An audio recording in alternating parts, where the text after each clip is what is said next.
Welcome to Donmar TV News Channel. Former President Gloria Macapagal Arroyo hosted lunch for two members of the Marcos family and House Majority Leader Martin Romualdez amid speculation about their political plans for 2022. Romualdez confirmed meeting with Mrs. Arroyo last Monday at her home with his cousins, Senator Amy Marcos and former Senator Bongbong Marcos. A photograph making the rounds on social media showed Arroyo's son, Pampanga Representative Juan Miguel Mikey Arroyo, also present at the meeting. Romualdez and Bongbong Marcos will have emerged in recent weeks as potential candidates for vice president. Senator Amy was asking for some advice, and then there were just exchanges updating as to what are the plans of, everyone there. I think it was just another, how should I say, get together and catching up and exchanges of ideas. And I guess soliciting some advice. Romualdez is the president of Arroyo's party, Lakas CMD. The country's newest international gateway will break ground in 2 months. That's according to Transportation Secretary Art Tugade. The new Manila International Airport in Bulacan is expected to serve 100 million travelers every year. The world-class facility will have 4 runways, 8 taxiways, and 3 passenger terminals. Once completed, this will decongest the Ninoy Aquino International Airport. San Miguel Corporation bagged a 50-year franchise to build and operate the project. Ay tahimik na nag-moving out at tahimik na nagkukuha ng right of way. At the same time, while Mr. Ramon Ang does all these things, in the quiet of his heart, ina-arrange niya yung financing. Magagawa yan in the next 45 to 60 days. The rift among members of the ruling party, PDP Laban, gets even bigger. Party President Senator Manny Pacquiao and Executive Vice Chairman Senator Coco Pimentel will not attend a National Council meeting on July 17th. New officers will supposedly be elected in that assembly, led by Party Vice Chair and Energy Secretary Alfonso Cusi. Cusi earlier held a meeting in May with over 100 other politicians who passed a resolution urging President Duterte to run for Vice President in next year's polls. PDP Laban Executive Director Ron Munsayak says the assembly and the one next month are not legitimate and that any decisions made in these gatherings are unauthorized. They add Pacquiao still has majority support in the party.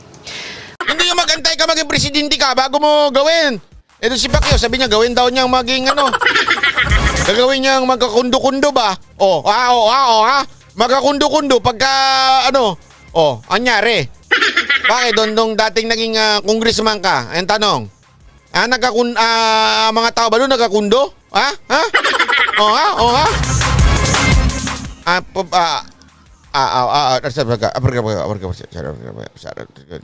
Ayan na.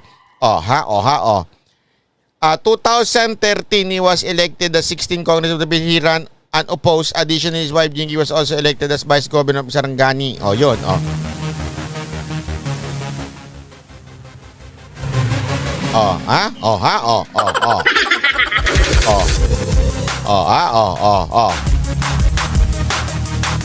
Sa congressman ka pala Sarangani noon. Ang tanong ko, wala na ho bang dyan? Puro na umakondo dyan? Antay mo pa maging presidente ka bago magkaroon ng kondo mga tao? Baka, husus! Hindi ba ang akin lang naman? Ganun lang naman kasimple. Kung mangangako ka na may ganito ka, pag naging presidente ako, mga ganito gagawin ko. O kaya mo palang gawin, ba't di mo gawin ngayon? At antay mo maging presidente ka? Kalokohan. Huwag kayo maniniwala sa mga ganyang klaseng pangako, yung mga nakakabuisit. Okay lang kasi yung mga tipong style na pag ako naging presidente, gusto kong baguhin itong ganitong sistema. Kasi presidente lang ang pwedeng gumawa ng ganun. Okay? Okay yun. Pero yung pag ako naging presidente, wala na maghihirap. Lahat may ganito. Anak ka ng tutsa. Kung kayo naniniwala kayo sa mga ganun, utot nyo. Ang point ko lang, hindi niya nga nagawa noon, gagawin mo pa ngayon. Kung talagang gusto mong tumulong ka na lang. Dami mong daldal eh.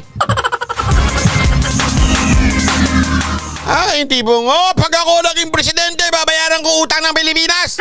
Kasi meron akong ginto. Anak ka ng tutsa, may ginto ka pala eh. Ba't di mo bayaran ngayon? Antayin mo, maging presidente ka. Ano to yun? May ex-deal? Kailangan maging presidente ka muna bago ka magbayad ng ginto. Yung iba naman, tatanga-tanga, naniniwala din. Yung mga tatanga-tangang naniniwala sa ganyang propaganda, isa naman sabi ko sa inyo, ang tanga nyo! Nga sabi, hindi, pag nanalo ito, babayaran niya yung utang ng Pilipinas kasi may ginto ito. Ang tanga nyo! Yun lang naman sa akin ba't di niya bayaran ngayon? Kung meron talaga. Pakagago, pakatanga-tanga naman yung iba dyan, galibol. Napakagalibol nyo.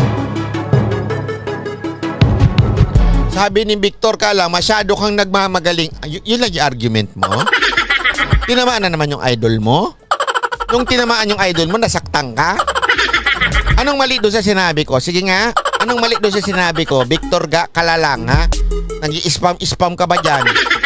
Ha? Anong mali doon sa sinabi ko, Palangga? Ha? Sige nga, Palangga, anong sinabi kong mali doon?